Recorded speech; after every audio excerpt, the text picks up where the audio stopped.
40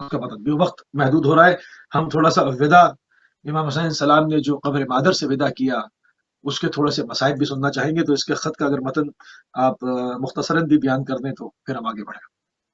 ہمارے پاس 13 منٹ. كتب الملعون رسالة ملعون نے والی مدینہ کو خط لکھا بیعت کے لیے امام حسین علیہ السلام سے، اور یہ کہا کہ امام حسین سے کہو کہ یزید کو اپنا خلیفہ تسلیم کریں. ان یکون یزید خلیفۃ للمسلمین، کہ یزید مسلمانوں کا خلیفہ، امام حسین سے اس بات کی بیعت لے لو. اس کے بعد تاریخ یہ کہتی ہے کہ 2 لیٹر یزید نے لکھا ہے. پہلا لیٹر جب لکھا تھا اور ولید کے دربار میں، ولید ابن عتبہ بن ابی سفیان، پھر سے سننا، یزید نے کس کو خط لکھا؟ والی مدینہ. کون ہے والی مدینہ؟ ولید ابن عتبہ ابن ابی سفیان. سمجھ گئے آپ؟ دیکھیے رشتہ، دیکھیے شجرہ، دیکھیے ولید ابن عتبہ بن ابی سفیان. اس کے بعد جو جملہ، عبارت کیا ہے اس جملے کی؟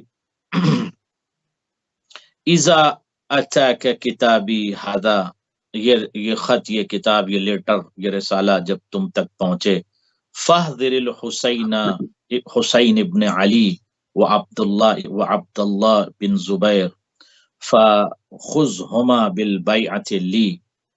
یہ لیٹر جیسی میرا امام حسین علیہ السلام اور عبداللہ بن زبیر سے تم بیعت لے لینا، اور اگر وہ انکار کر دیں، فَإِنْ امْتَنَعَ فَاضْرِبْ أَعْنَاقَهُمَا، اگر یہ انکار کر دیں تو ان کی گردن کو کاٹ دینا. دیکھیے یہ خلیفہ ہے، دیکھیے خلیفہ ہے. یہ ایسے ہوتے ہیں جعلی خلیفہ، ایسے ہوتے ہیں دہشت گرد اور ڈپلیکیٹ خلیفہ، ایسے ہوتے ہیں. کیا کہہ رہا ہے یہ خلیفہ ملعون یزید؟ کہہ رہا ہے کہ فَاضْرِبْ أَعْنَاقَهُمَا، تاریخ یعقوبی جلد 2، ان کے دونوں کی گردن کو کاٹ دینا، قتل کر دینا. اس کے بعد قتل کر کے کیا کرنا؟ وَابْعَثْ لِي بِرُؤُوسِهِمَا، اور ان دونوں کے راس کہتے ہیں عربی میں سر کو، رؤوس اس کی جمع ہے، ان دونوں کے سر کو کاٹ کر ہمارے پاس بھیج دے. وَابْعَثْ لِي، میرے پاس بھیج دے، میرے لیے بھیج دے. امام حسین اور عبداللہ بن زبیر کا سر کاٹ کے میرے پاس بھیج دے. کون کہہ رہا ہے؟ یہ خلیفہ یزید ابن معاویہ کہہ رہا ہے. خلیفہ کہہ رہا ہے کہ کاٹ کے. اب آپ دیکھیں اتنا مجرم اور اتنا دہشت گرد اس کو المومنین کہہ رہے ہیں. تو افسوس ہوتا ہے مجھے کبھی کبھی کہ کیوں اہل بیت اطہار پہ اتنا امت نے ظلم کیا. ابھی بھی مسلمانوں کو بات سمجھ میں نہیں آ رہی. سمجھیے میرے بھائی. اس کے بعد کہتا ہے ملعون وَابْعَثْ لِي بِرُؤُوسِهِمَا، ان دونوں کا سر کاٹ کے بھیج دو. وَخُذِ النَّاسَ بِالْبَيْعَةِ، اور لوگوں سے بیعت لو، سب سے بیعت لو. فَمَنِ امْتَنَعَ، اگر جو ہے نا کوئی منع کرے، فَانْفِذْ فِيهِ الْحُكْمُ، تو جو میرا حکم ہے سر کاٹنے کا وہ کرو. جتنے لوگ منع کریں ان کا گردن کاٹتے جاؤ. وفی الحسین ابن علی و عبداللہ ابن زبیر والسلام، اور حسین ابن علی اور عبداللہ ابن زبیر میں بھی یہی کام کرنا ہے. اگر یہ انکار کریں تو ان کے سر کو، ان کے گردن کو کاٹ کر میرے پاس سر کو بھیج دو. تاریخ یعقوبی جلد 2 صفحہ 241 میں یہ بات مکتوب ہے، مذکور ہے. اب آپ دیکھیں یہ کیسا خلیفہ ہے مجرم دہشت گرد، جو نواسر رسول کے سر کو کاٹنے کے لیے کہہ رہا ہے، عبداللہ ابن زبیر کے سر کو کاٹنے کے لیے کہہ رہا ہے. یہ جعلی خلیفہ ایسے ہوتے ہیں، یہ دہشت گرد ایسے ہوتے ہیں. اور جماہیر شام اس کو اپنا امیر المومنین کہہ رہے ہیں. اصل میں لوگ اس پر تو لعنت برملا کر دیتے ہیں، مگر وہ راستہ نہیں دیکھتے جس راستے سے، چور دروازے سے یہ لایا گیا، جہاں عشائر کی بیعت کو زبردستی کس طرح سے بیعت کی گئی. اس میں جو مومنین تھے ان کو دربدر کیا گیا، ان کو پس زندان کیا گیا، ان کو قتل کیا گیا. اس کے لیے گراؤنڈ بنایا گیا. حالانکہ شقیں جو تھیں، جو امام حسن علیہ السلام کے ساتھ پیس ٹی سائن ہوئی تھی والی شام کی، تو غاصب شام کی، تو اس کو جو نن وائڈ کیا گیا اس نے اپنے آخری دور میں، اور اس کو لایا تو اس کو تو بنایا ہوا خال المومنین، مامو جان. تو مامو جان کا کیا کریں، اس لیے وہاں امت خاموش ہو جاتی ہے. تو مسئلہ یہاں پہ پھنسا ہوا ہے سیدھا سیدھا، کیونکہ یہ سب بدر کی آگ ہے. بس یہ ساری آگ بدر کی ہے. بدریون جو ہیں وہ باقاعدہ ان کا بہت بڑا جو ہے وہ انتقام ہے. اور یزید نے خود یہ کہا تھا کہ بدریون ہوتے دیکھتے میں نے کیسے انتقام لیا. جہاں تک رہا معاملہ یزید ابن معاویہ کا، تو معاویہ کو بھی کافی پہلے حضرت لوگ لگاتے تھے. ابھی ہمارے برادران اہل سنت کو خدا سلامت رکھے، انہوں نے باقاعدہ انکار کرنا شروع کر دیا کہ اس پر حضرت لگانا بھی ٹھیک نہیں ہے، اور یہ بندہ جو ہے اس نے مولا علی سے جنگ کیا، اور کافی لوگوں کو جب پتہ چلا حقیقت کہ اس نے یزید کو اس کی خلافت کی تنصیب اور حکم تک پہنچانا اور معاویہ سے پہلے جو افراد گزرے ہیں، تو اب دیکھیے آج کے زمانے میں نہ تاریخ کو چھپایا جا سکتا ہے نہ جلایا جا سکتا ہے. آج جو ہے وہ تاریخ بول رہی ہے، اور میڈیا کا دور ہے. کوئی کسی کو بازور طاقت کے ذریعے سے کسی غلط راستے پر نہیں رکھ سکتا ہے. امت بیدار ہو رہی ہے دھیرے دھیرے، اور انشاءاللہ لوگوں کو ہمارے پتہ پاس چلے گا اتمام کہ حجت تھار پر ظلم کتنا ہوا. افسوس تو اسی بات کا ہے کہ لوگ جو ہے وہ کچھ مجرمین کو بچانے کے لیے اہل بیت کے خلاف بولنے لگتے ہیں. افسوس ہوتا ہے مجھے. کل تو یہ ہوتا تھا کہ شیعہ کے خلاف بول رہے ہیں، چلیے بھائی آپ ہمارے خلاف بولیے، ہمیں برا کہیے، ہمیں جو کہنا ہو آپ کہیے، ہم آپ کو کچھ نہیں کہیں گے، لیکن آپ اہل بیت اطہار کے خلاف کچھ نہ کہیے. آپ جو ہے آل رسول کے خلاف کچھ نہ کہیے، اس لیے کہ بہت زیادہ ان کا مقام عظیم ہے. پنجتن پاک کے خلاف کچھ نہ کہیے، ورنہ جو ہے قبر میں اور محشر میں خیر، بہت برا حال ہوگا. اس لیے امت بیدار ہو جائے. اتمام حجت کرنا ہمارا کام تھا، کیونکہ اگر اس کے اوپر ہم صرف ایک نقطے میں بات کریں گے تو پروگرام میں اور کسی پوائنٹ کی ہمارے پاس گنجائش باقی نہیں رہے گی. ہمارے پاس آخری 6 سے 7 منٹ ہیں، اور میں چاہوں گا کیونکہ آج کا دن مثل عاشورہ کے ہے. آج ماں کی قبر سے جدا ہو رہے ہیں، آج نانا کی قبر سے جدا ہو رہے ہیں، اور علم امامت سے جانتے ہیں کہ اب کبھی مدینے میں یہ قدم پاک واپس نہ لوٹیں گے. آج وہ خطبہ جو ستاروں کی مانند ہے، ایک سے بڑھ کر ایک قمر موجود ہے، وہ خاک اور خون میں غلطہ کیے جائیں گے. اب وہ پلٹ کے یہاں نہیں آئیں گے، صرف ان کی خبر آئے گی اور وہ لوٹا ہوا آئے گا، جس کی قیادت علی کی شیر دل بیٹی جناب زینب کبریٰ کر رہی ہوں گی. تو وہ کیا مناظر تھے، کس طرح سے ماں اور نانا کی قبر سے امام جدا ہوتے ہیں. ہمارے پاس 6 منٹ ہیں، بیان فرما دیں. جزاک اللہ. انا للہ وَإِنَّا إِلَيْهِ راجعون. وَإِنَّا إِلَيْهِ راجعون ردا بقضائه وتسلیما لأمره. دیکھیے یہ بات پڑھ دینا، لکھ اللہ دینا اکبر. اور کہہ دینا بہت آسان ہے کہ وطن عزیز کو ہمیشہ کے لیے چھوڑ دیا امام حسین، اور ان کے ساتھ ان کی بہن جناب زینب سلام اللہ علیہ نے بھی وطن عزیز کو چھوڑ دیا. سخت منزل آسان نہیں ہے، اور جناب زینب سلام اللہ علیہ نے بھی یہ وعدہ باقاعدہ لیا تھا جناب عبداللہ سے کہ جب میرا بھائی وطن عزیز کو چھوڑ کر عراق کی طرف جائے گا اس وقت مجھے منع نہیں کرنا، اس وقت مجھے نہ روکیے گا. جناب عبداللہ نے وعدہ کیا تھا کہ شہزادی ہم آپ کو نہیں روکیں گے. امام حسین علیہ السلام اور جناب زینب تنہائی میں اکثر مقتل کے متعلق اور کربلا کے متعلق گفتگو کرتے تھے. علم امامت سے امام حسین کو اس بات کا علم تھا کہ مجھے شہید کر دیا جائے گا. میں کبھی کبھی یہ سوچتا ہوں کہ انسان جب اپنے بچوں کو پالتا ہے اور اسے بڑا کرتا ہے، اس کی تربیت کرتا ہے، اسے آنکھوں کی ٹھنڈک کہتا ہے، جس طرح سے جناب فاطمہ کے جملے ہیں قرۃ عینی و ثمرۃ فؤادی، میری آنکھوں کی ٹھنڈک اور میرے جگر کے میوے. تو امام حسین بھی اپنے بچوں کو آنکھوں کی ٹھنڈک اور جگر میوے دل امام حسین بھی کہتے تھے اور سمجھتے تھے. امام حسین علیہ السلام کو کیا یہ معلوم نہیں رہا ہوگا کہ یہ وہی بیٹا اکبر ہے جس کے سینے میں برچھی یعنی ٹوٹ جائے گی. سب پتا تھا امام حسین کو، اور اس ٹوٹی برچھی کے پھل کو مجھے صحرائے کربلا میں نکالنا پڑے گا. امام حسین کو علم تھا کہ 6 ماہ کے بچے کے لاشے کو بھی مجھے کربلا میں اٹھانا ہوگا. مجھے امام حسین کو اس بات کا علم تھا کہ میرے بھائی حضرت عباس کے کٹے ہوئے بازوؤں کو بھی مجھے صحرائے کربلا میں اٹھانا ہوگا.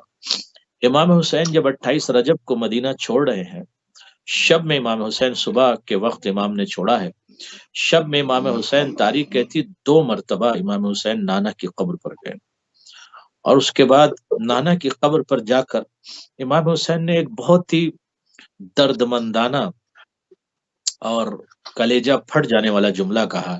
بہت جملہ رلاتا ہے. نانا آپ کی امت مجھے مدینے میں رہنے نہیں دیتی. نانا میں ترک وطن کر رہا ہوں، نانا میں جا رہا ہوں. امام حسین قبر رسول پر اتنا روئے ہیں، اتنا گریہ کیا ہے کہ امام حسین کی آنکھ لگ گئی، اور نانا نے خواب میں امام حسین سے گفتگو کی اور سارے مناظر کے متعلق گفتگو کی۔ اس کے بعد تاریخ یہ کہتی ہے کہ جب حسین ابن علی نانا کی قبر پر جا رہے تھے تو جیسے کوئی کوہ وقار جاتا ہے، نانا کی قبر پر کوہ وقار کی طرح، جبل وقار کی طرح امام حسین جا رہے تھے، نانا خدا حافظ۔ لیکن جب ماں کی قبر کی طرف چلے ہیں حسین تو تاریخ کہتی اس طرح سے امام حسین جا رہے تھے جیسے کوئی بچہ ماں کی آغوش کی طرف دوڑتا ہے، جیسے کوئی چھوٹا بچہ ماں کی آغوش کی طرف دوڑتا ہے، ماں کی آغوش کی طرف جاتا ہے۔ امام حسین ماں کی قبر کی طرف گئے اور لحد پر ماں کی بیٹھ گئے۔ تاریخ کہتی ہے کہ حسین نے ماں کی لحد پر رخسارہ رکھ دیا اور کہا ماں خدا حافظ، اماں میں جا رہا ہوں، اماں میں مدینے کو چھوڑ رہا ہوں، اماں جنگل کی طرف جا رہا ہوں، عراق کی طرف جا رہا ہوں،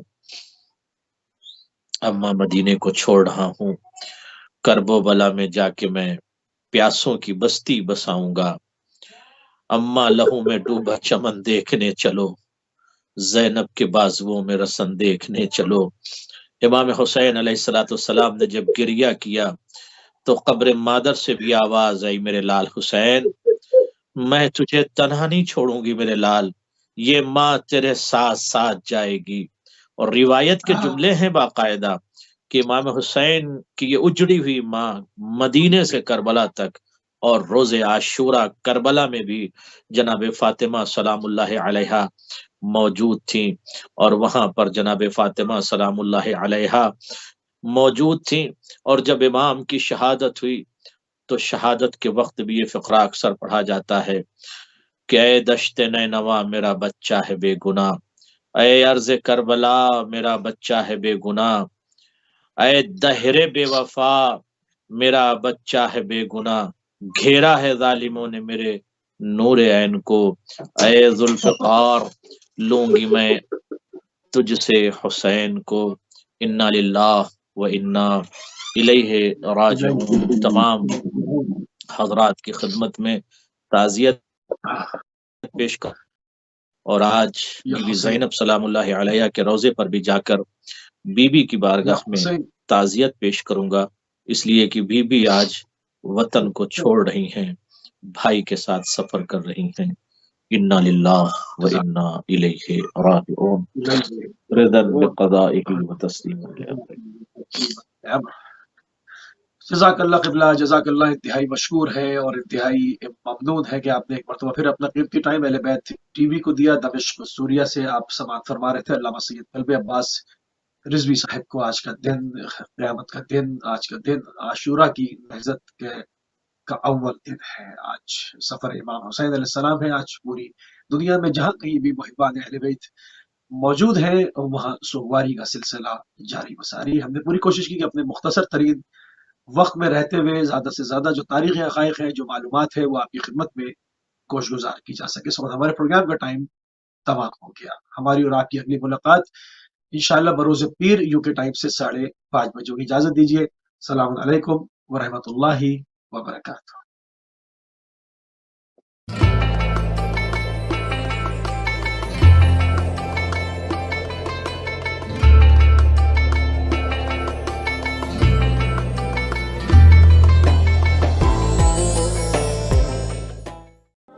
کہ چلا میں وعدہ نبھانے،